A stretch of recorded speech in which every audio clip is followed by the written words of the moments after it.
পরে আমি বললাম আচ্ছা ঠিক আছে, ও সব কিছু করলো যে ঠিক আছে আমার যতটুকু পসিবল একদম ম্যাক্সিমাম ডিসকাউন্ট দিয়ে যত যা যা ইনক্লুড করা যায় আমি সব কিছু করে দিয়ে দিব, তুমি দেখো। পরে আমি দেখে টেকে পছন্দ হইলো, পরে আমি বললাম আচ্ছা আমি একটু দেখে নিই। তেলের গাড়ি তো 2টা তেলের গাড়ি থাকলে এখন যে তেলের দাম হইতেছে এটা একটা সমস্যা। পরে টেসলা দেখতে গেলাম, ওরা বললো যে 2 সপ্তাহের মধ্যে ডেলিভারি দিতে স্কুল এবং একই দাম। তো পরে তখন আমি টেসলা করলাম 2 সপ্তাহের মধ্যে ডেলিভারি। তো এই জন্য তো ওই সময় নিয়ে না এই যে লেফটে তৈরি করতে হবে। না আমাদের টেক গাইদের মধ্যে তো টেসলার একটা আলাদা হাইপ আছে। আমার তখন প্রয়োজন ইমিডিয়েট গাড়ি প্রয়োজন।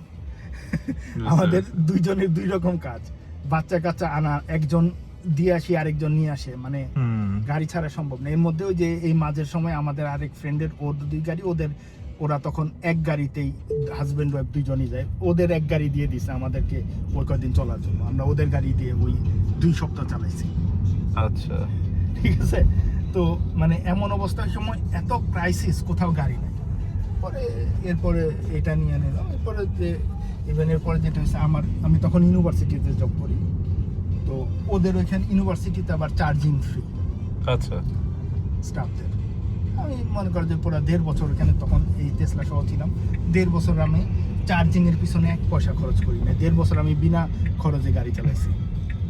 চিন্তা করে এবার আমার টাকা উঠে গেছে। হ্যাঁ সেটা তো অবশ্যই।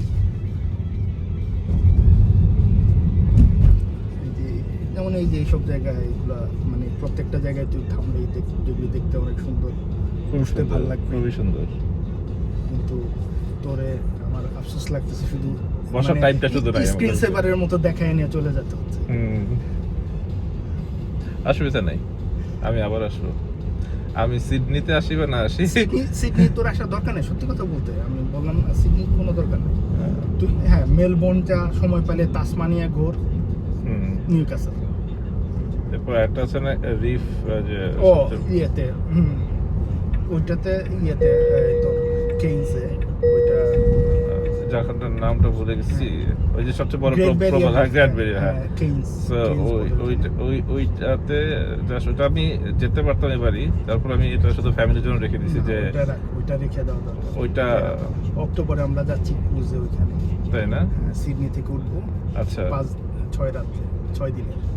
আমার প্ল্যানই হচ্ছে এরপর এবার যখন আসবো তখন ফ্যামিলি নিয়ে আসবো, এবং ওই জায়গাটা আমি একা এক্সপ্লোর করবো না। এবার যেহেতু বিজনেসের কাজ আসছি, শুধু বিজনেস, পরের বছর আমি ফ্যামিলি সবাই একবার এটা ভিজিট করবো। আর তোর আইডিয়াটা আমার খুব পছন্দ হয়েছে, আমি তার একবার নিউজিল্যান্ড শহর টান দিয়ে দেখি। রাস্তাটা সুন্দর, এই রাস্তাটা যে মনে আছে না এনএফএস আমরা খেলতাম ওইখানে কিন্তু এরকম একটা রাস্তা ছিল। Right right right.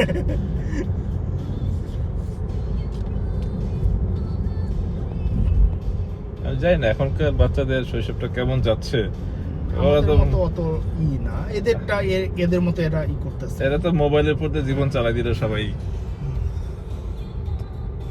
আমরা কিছু বাদ দিইনি। সব ধরনের খেলাধুলার সাথে আমাদের কম বেশি পরিচয় আছে।